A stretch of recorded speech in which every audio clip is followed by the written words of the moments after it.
Alawi korban kanjala kayu juanya alangan batingile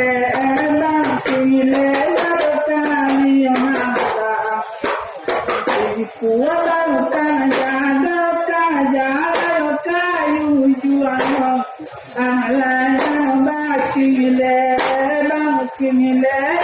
kali mata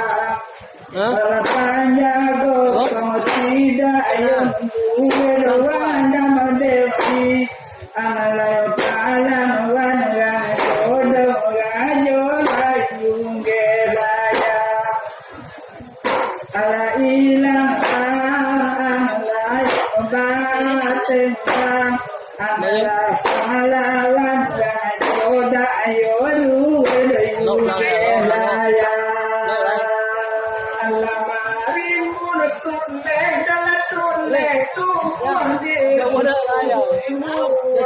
Kalau tak pandai kita ya di mana cuang ai muncul naik orang tu rusuh kalau nak pandai orang tu di mana cuang insya Allah badan kita sudah winda kalau orangnya ialah tidak disingguang ai wajahmu dulu bersari-sari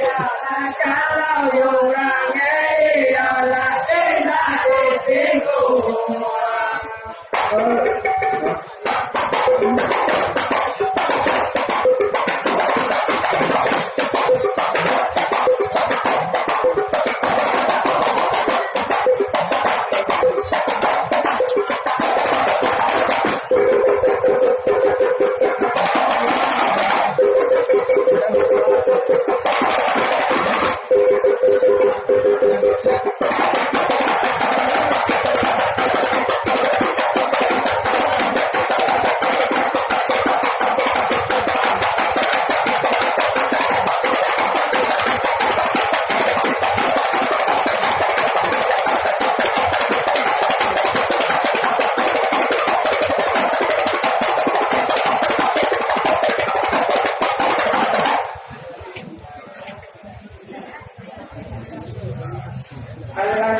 jadi bandar pokok kayu wangi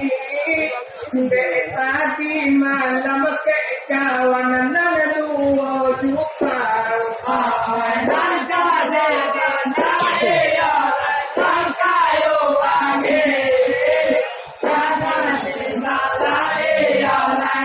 dua juta tak sabar yode kami kawan ku ite baga ke